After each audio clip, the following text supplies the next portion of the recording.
Dimanapun Anda berada, seperti diketahui bahwa pemerintah berencana untuk melakukan rekrutmen P3K sesuai dengan jumlah database yang sudah dihimpun di tahun 2023 lalu. Nah, terdapat sejumlah 1,7 juta honorer yang terdata yang kemudian nantinya akan diangkat menjadi pegawai ASN melalui P3K. Lantas Komisi 2 sebagai mitra dari Menpan RB dan juga BKN tentunya punya peran yang andil besar terkait dengan rencana kebijakan tersebut. Nah, lantas sampai sejauh mana persiapan pengangkatan P3K tersebut? Saat ini kami sudah bersama dengan Wakil Ketua Komisi 2 DPR, yakni Bapak Junimart Girsang dari fraksi Partai Demokrasi Indonesia Perjuangan. Bapak, terima kasih atas waktunya, Pak. Pak, terkait dengan rencana pengangkatan honorer ini menjadi P3K, lantas apakah ke depan ini pengawasan yang mungkin dilakukan Komisi 2 terhadap hal ini supaya mungkin kemudian tidak ada lagi penyelewengan-penyelewengan yang mungkin bisa ditemukan, Pak? Ya, yang pertama perlu kami sampaikan bahwa Komisi 2 pada hari Kamis minggu yang lalu melakukan konseling ya dengan Kemenpan RB yang dari langsung oleh Saudara Menteri dan Kepala BKN dan Kementerian Keuangan, Kementerian Hukum dan HAM, dan kementerian lembaga terkait lainnya. Nah, yang kedua, hasil dari konseling tersebut disepakati dan memang harus dilakukan sesuai dengan pasal 66 Undang-Undang ASN bahwa semua tenaga honorer yang non ASN wajib diverifikasi, divalidasi namanya verval dalam rangka untuk pengangkatan saudara-saudara kita yang non ASN honorer ini menjadi P3K. Terlepas dari itu penuh waktu atau paruh waktu. Nah, kemarin itu dari pihak kementerian CQ Kepala BKN mengatakan bahwa sudah terverval sebanyak lebih kurang 1,7 juta. 1,7 juta dan mereka akan bekerja terus sampai paling lambat akhir Desember yaitu 24 Desember 2024 sudah harus diangkat secara resmi dan sudah mempunyai NIP untuk para tenaga honorer ini. Dan saya memang selalu menekankan tidak ada pengecualian ketika seseorang tenaga honorer sudah bekerja selama 5 tahun tidak terputus dan mendapatkan SK untuk itu selama ini, itu harus diangkat menjadi P3K begitu. Nah, yang berikutnya menyangkut anggaran itu tinggal bagaimana mengkomunikasikan dari pusat ke daerah dan bagaimana kemampuan daerah, maka sisanya akan di-cover oleh APBN. Itu sudah kita sepakati kemarin dan akan ada dalam RPP nanti rancangan peraturan pelaksana Undang-Undang ASN gitu. Pak, tadi berarti artinya tidak terpengaruh Pak dengan adanya Undang-Undang HKPD tadi yang mengatakan bahwa 30% maksimal anggaran daerah itu hanya 30% maksimal belanja pegawai yang dilakukannya. Tidak ada pengaruhnya karena sesuai dengan perintah Undang-Undang ASN itu kita tidak bicara pembagian di sana. Kita bicara bagaimana menyelamatkan dan mempunyai kepastian hukum kepada para tenaga honorer ini supaya mereka diangkat menjadi P3K penuh waktu maupun waktu. Nah, yang paling pokok sesungguhnya kita tegaskan kemarin supaya untuk penerimaan CPNS itu ditambahkan kepada para P3K sepanjang umurnya usianya masih bisa untuk itu dan batasnya itu 45 tahun untuk CSN kemarin itu sudah kita sepakati karena di Papua juga begitu. Jadi harus ada pemerataan, tidak boleh ada pengecualian. Nah, yang paling pokok lagi sesungguhnya adalah dalam pertemuan kemarin saya menekankan supaya dilakukan verval yang betul-betul dikawal ketat itu. Kenapa demikian?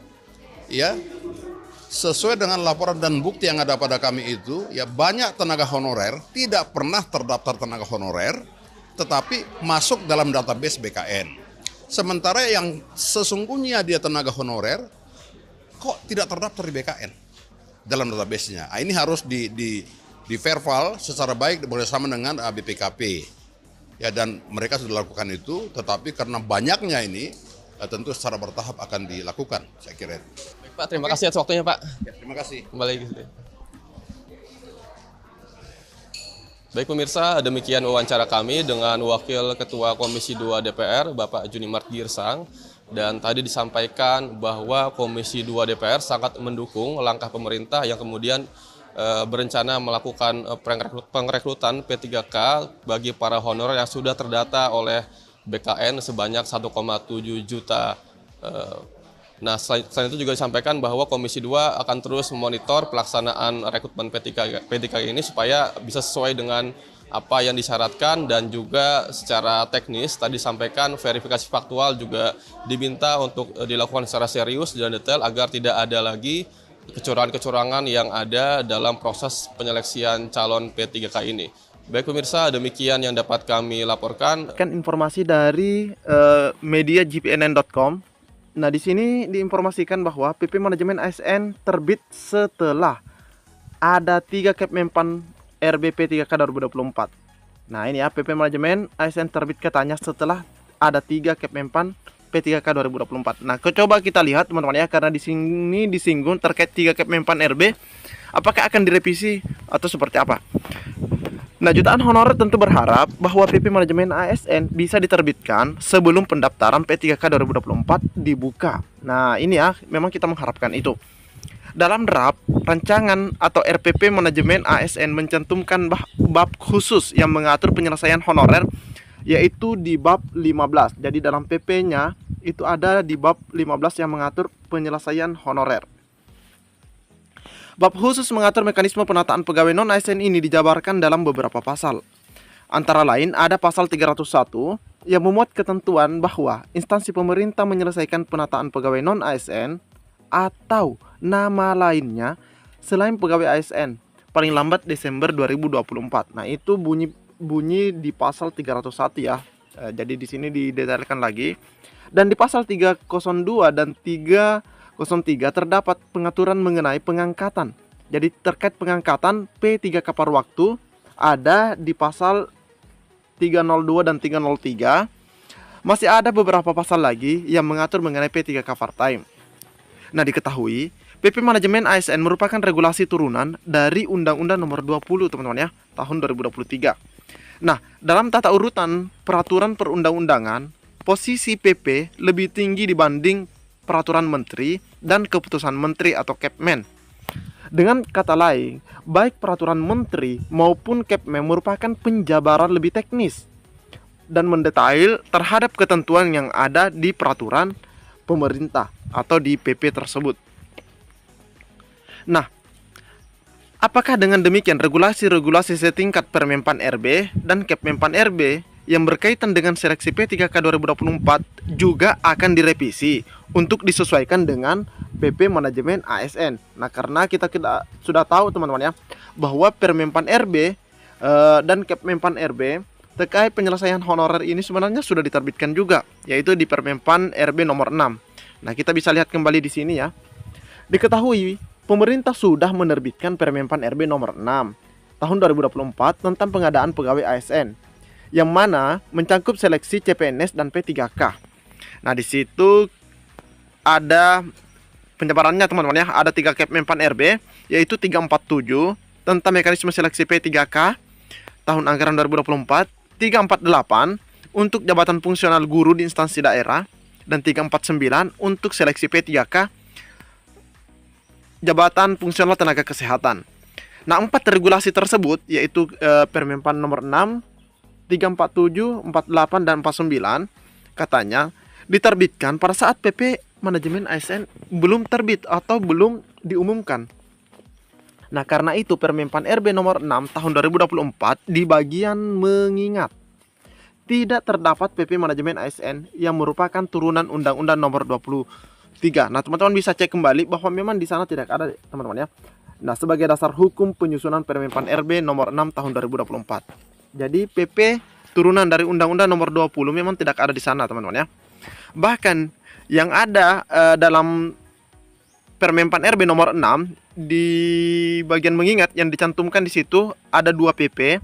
Nah, PP yang pertama adalah Peraturan Pemerintah Nomor 11 Tahun 2017 sebagaimana telah diubah dengan PP Nomor 17 Tahun 2020 tentang perubahan atas PP Nomor 11, yaitu tentang manajemen pegawai negeri sipil.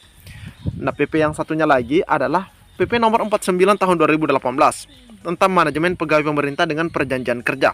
Nah, hanya PP ini atau kedua PP ini yang ada di dalam Permenpan RB nomor 6, teman-teman ya, di bagian mengingat.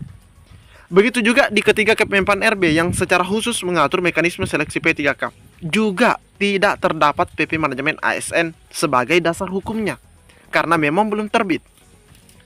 Nah, ketiga Kepmenpan RB tersebut juga mengatur mengenai pengangkatan honorer menjadi P3K per waktu, meskipun belum begitu mendetail.